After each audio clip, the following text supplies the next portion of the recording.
Welcome to my YouTube channel. Today I am not alone. You know, I haven't been here for some time now. I took a trip back to Nigeria and I'll be answering all your questions today. But today I'm not doing it alone. I have a consultant here with me. But I'll quickly introduce myself, then she will introduce herself. Tawakalito Honda is my name, and welcome to my YouTube channel. Beatrice, over to you. Quickly introduce yourself. Oh, hello. Yeah, hello girls, hello gentlemen. I'm Beatrice Japan. I'm educational consultant in Canada here, and today we are here to share knowledge and have some vibes. Okay. So stay tuned. Yes, and you'll be getting value today. You know, you all know I'm a postgraduate student, and the question I keep getting is, Tawa, how do I come into Canada? How do I escape this big money for tuition and everything? You know what I didn't get when I started. Today you have information, because there's nothing like you getting the knowledge from the source. Over when I was in Nigeria, they'll say try this process, but today we are giving you tips, everything you need to know, the step-by-step guide on how to access grants, scholarship and everything. And thankfully I'm not alone here. I'm doing it with Beatrice, and she'll be hand-holding you and I, because yes, I'll be going for my PhD as well. She'll be hand-holding us on how to go about it. She's been doing it for lots of people, and now I have the knowledge, and I said, let's bring it out there. I can't continue to answer, you know, individually. Let's do it as a group. So today Beatrice is here to help us go through the process, everything you need. Now, Beatrice, I need you to tell us what you understand by scholarship, and give an example. I know you benefited from scholarship. I even know your sister equally benefited from it, Tina. So now, and I know the people that you have helped. You even today, I saw a screenshot of a testimonial that someone shared with you. So I need you to just start from the very beginning, how to assess it. Okay, all right. Thank you so much for the question, and thank you for having me today. So basically, scholarship, I would say that they are free money in quotes. Yeah, not necessarily free, but then of course there is no money that you don't have to work for it. But then I will, in a layman understand, I would say that scholarship is money that is being given to you to access education for free. Okay. And we have different types of scholarship, and we have different categories of scholarship. So in terms of categories, I would say we have internal scholarships, we have external scholarships. And internal scholarships are basically like scholarships that are being accessed through the school. It can be that maybe the university is giving you that scholarship, and sometimes, mostly when you go to the school website, you see something like minimum funding. When you see statements saying the minimum funding, if you are being qualified or selected as a student, is this amount, it means that the school is giving that fund to you, which are grants. Okay, so those fall under internal scholarships. We have external scholarships. External scholarships too can be a company wants to sponsor you, okay, or maybe an institution wants to do some research in a particular area. So they can decide that, okay, we want to sponsor maybe Beatrice, so that Beatrice will do this research in this area that we are trying to find a solution at. So the company is going to, there is this company in Canada called My Tax. So that's what they do. So My Tax takes the students and they do an interview with you, look at where your passion is, see if what you like aligns with the research that they want. Then they either the team, or let me say the company that is willing to bring you on board on the team, will pay half of the money that you will need. Mostly they call it stipend. Then My Tax, which is the institution or the association, will also pay half of the money that is needed for your fees, meaning that My Tax is going to sponsor your fees, then the company is going to give you stipend, meaning that stipend can be used for accommodation or feeding. Okay, so those ones are called the internal scholarship. Now those ones are called, the external scholarship. The one that My Tax comes in or the company comes in, those ones are external scholarship. Now let's look at some kinds of scholarship also. So I've talked about the categories. Let's look at the types as well. The types too, I would say we have two types of scholarship. First, we have the open scholarships and we have the closed scholarships. Okay, so you've talked about the open and closed scholarship. Why I wait for you to explain what it means. What comes to my head or what comes to me right now is is scholarship for everyone? I'm from Nigeria, for example, and you are from Ghana. You are a Ghanaian. Yes. Is it for just blacks? I need you to break it down. Okay. Like, is it for everybody or is for a restricted kind of people? For example, in my class, we have Indians, we have people from Bangladesh. Am I from Bangladesh? Am I pronouncing it well? Yeah. We have different, even Ghanaians. We have like a mixed, from different parts of the world. And you discover that most of these people, especially foreigners, by foreigners I mean the Indians and all, they are exposed to this information. Like the Indians, majority of them, if not all of them, they came in through the scholarships. But I paid when I was coming into school, and like they have these government-based scholarships and all. So I need you to break it down. Is it for everybody or it's for a particular kind of, Okay, so thank you so much for the question. I would say scholarships are not for everybody, okay? But then saying it's for particular or category people is also kind of biased. But let me put it this way.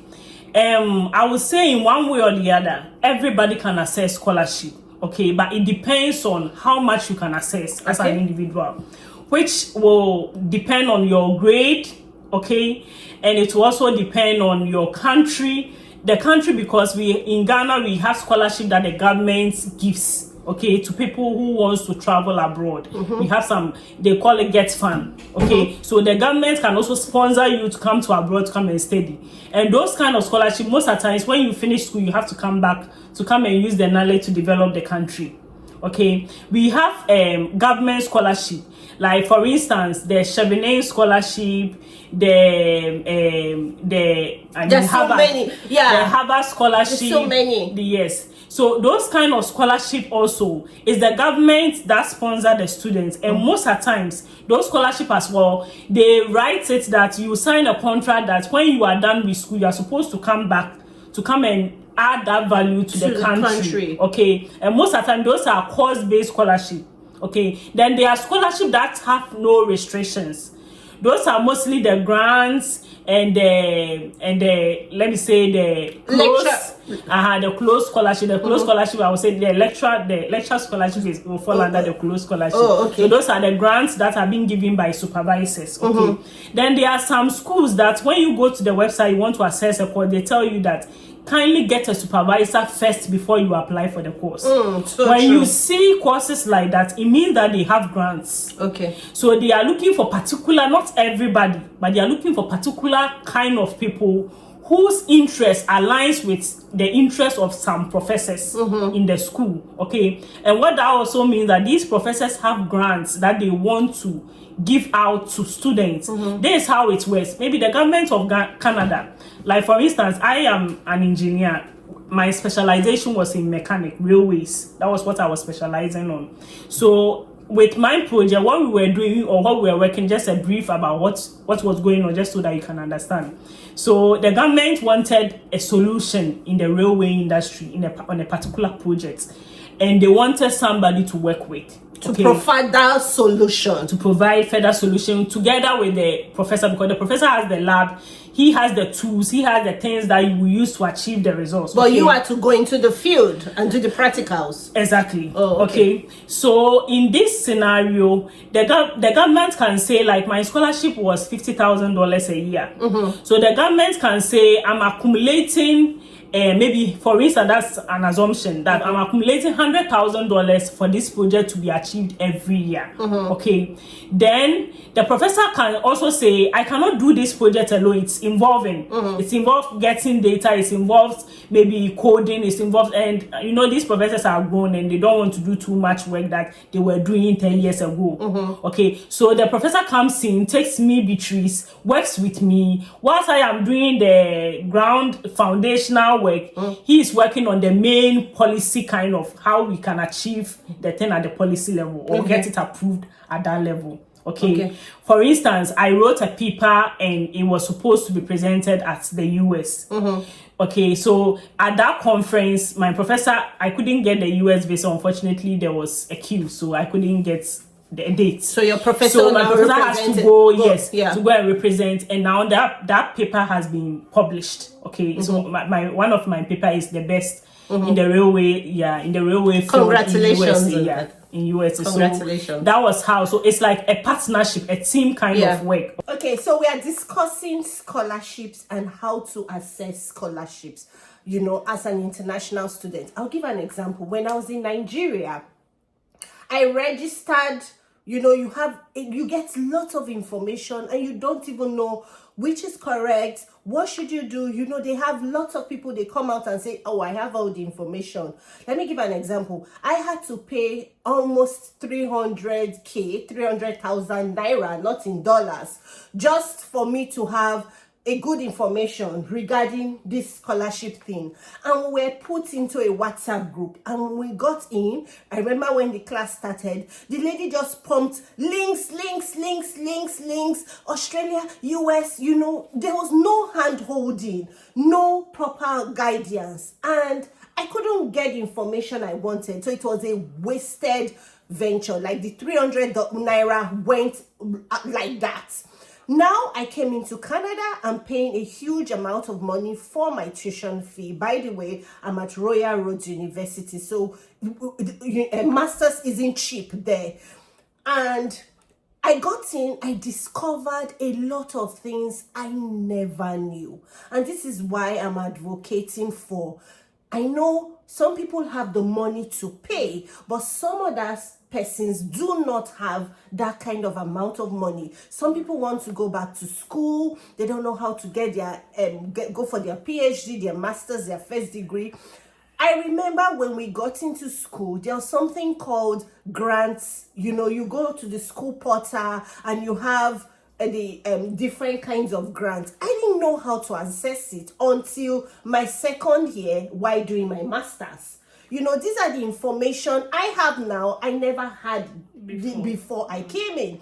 And it's like anybody that comes into school that is around me, I tell them the first 3 weeks you come in, there's an amount of money as an international student you are entitled to. Quickly go to the school portal admin. Is in all, I think all schools in Canada, am I correct? All international school, all schools in Canada for international students. Just fill in your details, make sure everything you are putting in there it's correct. Now, as an expert, Beatrice, I need you to tell us where you come in. How do you help these people to assess the open scholarship, the closed, if grants, I don't know, the visa application? Maybe just briefly, just explain this process to us, you know, how possible it is, and if it's for everybody, depending on your grades you graduated with. Just give us a rundown, please. Okay, so for us, we are a group or a team of scholars that do help train people to receive scholarship. You know, scholarship is an honor. Some people come to my inbox and say, Beatrice, can you just do it for me? I cannot do it. I just want to get a scholarship. Can you just do it? So I do get people coming into my inbox and asking whether the scholarship can be applied on their behalf because they wouldn't want to do anything. But then, of course, the answer is a no. Scholarship is an honor. It's an honorary something that you need to earn it, okay? So we as a team of scholars, I mean, my team are all people who have already gone through this process and they all went through to get fully funded scholarships, okay? Including PhDs and masters as well. So what happened is that we are going to help you go through the process with you so that you don't feel like you are doing it all by yourself, or like the story my sister just shared. Like something like, okay, link, and now you don't know where to start from or what to do. This time around, we are going to hold your hands and do the process with you till you get to your dream country. Okay. And it takes how long, please? Some people say 2 to 3. So we have, let's say, 15 to 30 days for the training. Then it will take you, let's say, a minimum of 2 months and a maximum of 4 months for you to receive your school or with your offer and get to your destination. But we always advise that even if you plan to go to school next year, you need to always have 1 year ahead of you because of visa challenges. Nobody can guarantee you that you are going to get a visa in 1 month or 2 months or 3 months. So please plan early. So always make sure you have 1 year ahead. Like for instance, if you are planning to come to Canada January 2026 and your school application has not yet been submitted, you are late. Okay, because January 2026 applications are closing at the moment. Okay, so you should be applying for either May 2026 or fall, which is September 2026 by this time. Okay, so always make sure you plan, especially with Canada, because Canada visa sometimes delay. I am really advocating for scholarships and grants because, like you said, it's free money. If you're ready to do the work, most times it's not something you cannot do as an individual. If she can do it, I can do it, you can do it. Because I hear people say, oh, go for masters, it's very difficult. Tower, where I want to start from, it's something that is doable, and it's not a wasted venture. I keep saying it. If you know what you're doing, it's not a wasted venture. Please, this is like my second master's. If I had gotten the information I have now, back then, I'm sure it would have been a different case, right? So that's why we are advocating for doing your masters, masters, or going for a scholarship, a grant, get this thing done. And just, if not for you, you need this information for maybe a friend, a sister, a family member. So now I need you to tell us, do you do hand holding? Like, if after they have gotten the masters, after they've gotten the scholarship, right? What do you do? Do you just let them go, or you teach them how to write the SOP, how to, application to get your visa? Yes. What's like the process? Okay, so with the visa also, there are options for you. Okay. First of all, we tell you if money is not a problem, like for instance in Canada or Australia, we advise you to seek for an immigration consultant or a lawyer. But if money is a problem, then we are going to train you same way we were able to do our own applications and came to Canada and came to the US without an immigration consultant assistance and without a lawyer's assistance and still got approved. We are going to go through that process with you systematically. Okay. That's hold you by your hands indirectly and it's like having somebody to have a second look at your application before you submit it. Okay, so now when she says train you, I know some people will be scared. I know if it go through that. Yeah, I'm trying to be a Nigerian. Yeah, I'm trying to sound like a typical Nigerian lady there. Here, and I can't go through the stress of this training and all. That's why you have them.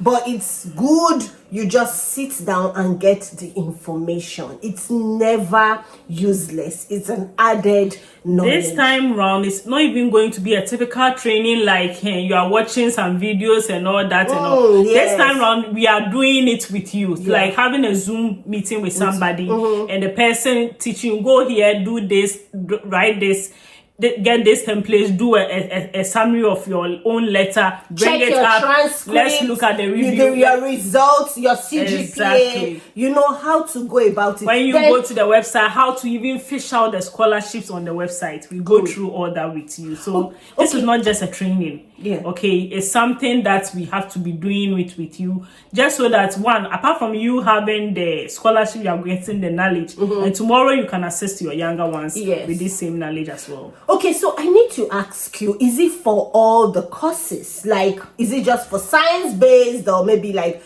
business or MBA, or, is it for all the courses, this scholarship? Yeah, so all courses can get scholarship, but yes, still, it depends, okay? For science-based scholarships, they are a lot. The STEM scholarships are a lot. It's easier, okay? Because people are trying to encourage we the females to go into STEM. Because people are scared STEM of courses. This. STEM basically means the science, the S there is the science, technology, then engineering and mathematics, okay? So those people who did those kind of courses and want to get scholarship to advance their education, most of the times it's a little bit easier and faster. Okay, so even if you don't fall part of STEM, we still have scholarships that they give, especially educational, social science kind of scholarship, just to promote those that they contribute to the society, developmental societal scholarships. Okay, so like for instance, the Chevening scholarship, they want you to demonstrate that you have done something peculiar to your society that has granted you some honor. So they are also giving you that scholarship just so that to, in one way or the other, just to award you for something. That's where your SOP comes in, right? That's where your SOP comes in, to tell them what you have been able to achieve and what you have done over the years. So some even use their NGOs and all that to just demonstrate that, one, they have been leaders in their field, two, they have contributed to the society in one way or the other, or three, they have given back to the society, and this is the time that they want to advance their knowledge, and they also need support. Yes. Do you get it? Yeah. So I think basically, as I mentioned earlier, everybody can still access scholarship. We call something bursary. Okay, the bursary you don't need to apply. We have some scholarship too that immediately you apply for the school and they select you, you get that funding. Yeah. Okay, those automatic kind of funding, you don't need to be an exceptional student or have higher grade before you can access. In my school, Simon Fraser University, there were some bursaries that every semester we do apply. And the least that I do get is around $2,000 per semester. And those ones are not part of my scholarship. We call it grants too. Those are grants. Exactly. Too. It's also part smaller grants. Smaller grants. Exactly. Let's say you're good in sports. $1,000, $2,000. You're good in certain aspects, like women development. Yes. You have aspects, a issue with maybe your marriage or something. There are even smaller grants. You've given birth, you need assistance. They have something for you. So there's something for everybody. And like she said, it is quick money, easy money. If you don't know, you don't know. Yes. From the father you apply, they will give you something small. They'll give you something small. So it's just about it's a matter of packaging, how you write your letter for it to be convincing. And they have the templates that it's been used over and over again. And there's something she said that I think I must re-emphasize, is the fact that you need to give it time. So if you are thinking of coming, first quarter next year, or for whatever season, you have to start asking your questions now and start putting in your application. The earlier the better. So now is the time for you to take advantage of these things. And also there are some other scholarships, cheaper universities. Like if I had known, there are other universities in other provinces. I hope you have gotten value. If you have questions, do well to send an email to tawakalituohonda@gmail.com. Just click the link. You want to speak with an expert. Beatrice is here. I'll drop the link on the description.